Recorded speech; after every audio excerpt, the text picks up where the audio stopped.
Let's talk to Ozzie in the UK. Wants to talk about how to deal with being an atheist in religious communities. Ozzie, how can we help? Oh, hey, how are you? I'm Ozzie. It's my pseudonym. Is that all right? Yeah, we'll call you whatever you want, man. Okay, cool. I'm calling from the UK, but I was raised in New York.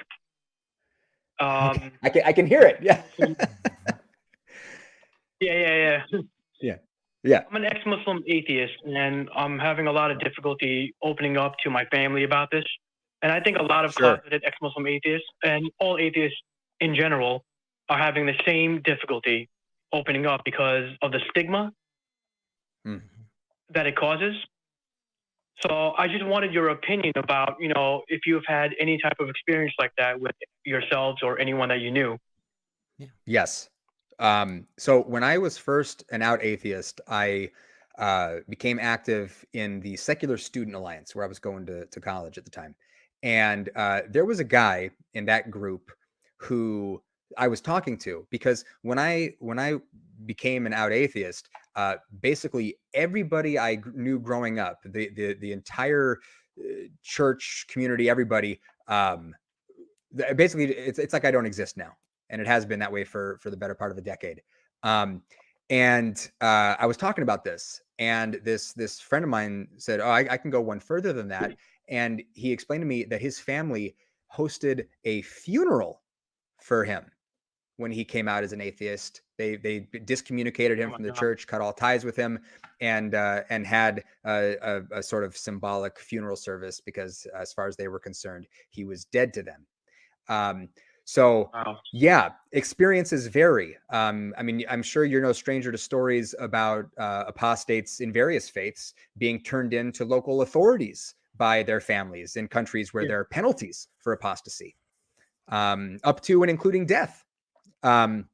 So Yes. yeah, there's it is there's a whole host of issues that people run into when they try to be who they are with respect to their religious beliefs with their loved ones.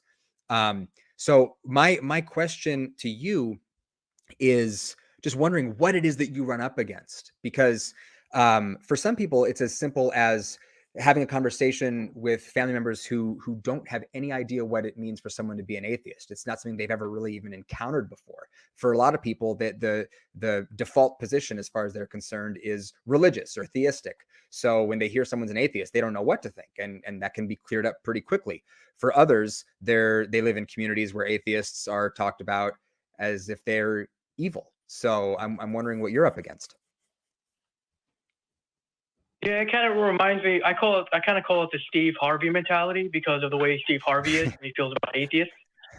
Don't get me started on freaking Steve Harvey, dude. Yeah, no, I know exactly what you're talking about. Yeah. Is that what you're running up against with your families? Is this idea that someone can't be moral without God, and that atheists are sort of delusional? Absolutely, yeah. Because I suffer from anxiety, I suffer from depression and all that. I think everyone, no matter what religion they're from, everyone goes through that. It's just this. They think I'm confused. They think I'm lost. That's their first initiative feeling about it. Is that I'm wrestling with this, and I probably was at first, but then I transitioned into certainty about my my my place in the universe and where I stand on certain issues.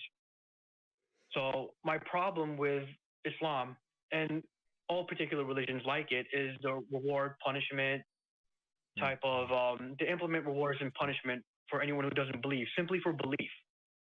And that's a huge problem to me, is because you're basically doing what's good because you're afraid of punishment. But I think it's a possibility for anyone to do good, whether or not you're going to be punished. It certainly is. So if I was a Muslim apologist, though, I would immediately raise an objection, because whether or not you find certain tenets of Islam to be morally reprehensible, Like, say, if I said I don't want to be a Christian anymore because I don't like the idea of hell or of being accountable to a God, um, that would be a bad reason for me not to be a Christian, because it doesn't have anything to do with whether or not Christianity is true. So I would anticipate that objection.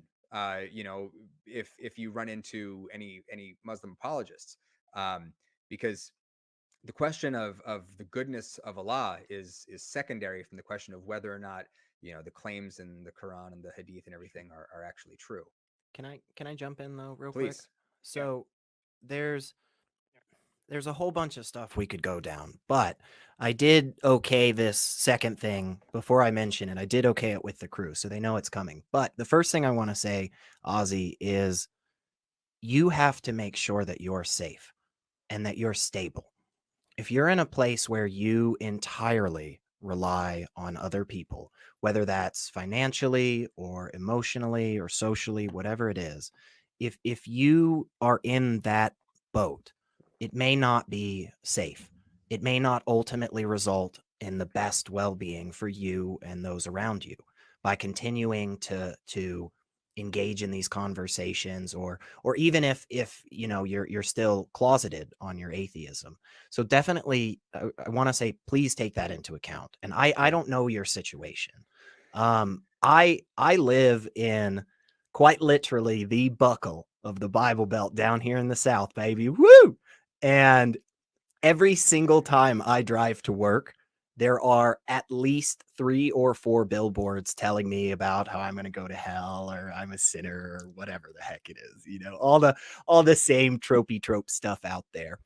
One of the things that has really been helpful, I think, is bringing this type of conversation up to people in a way that's very much distant.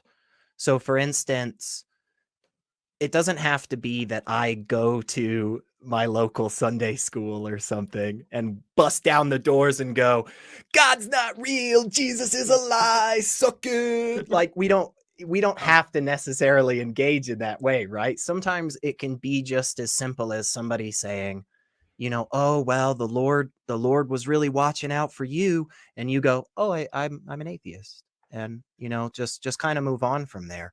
One thing though, and this is what I mentioned to the crew, the March 23rd is Atheist Day, and the symbol for that is just a simple green circle like this. And the whole point Okay. of that is to try and get people all over the world connected, because that is one thing that we definitely have not had the leg up on, like so many religious communities. There is a built-in us stay together and group up, and that Yeah. isn't necessarily in the non-religious non-belief side, right? And so that's part of it, but the other part of it is really really awesome, because you don't have to be an atheist or even out about atheism to bring this up.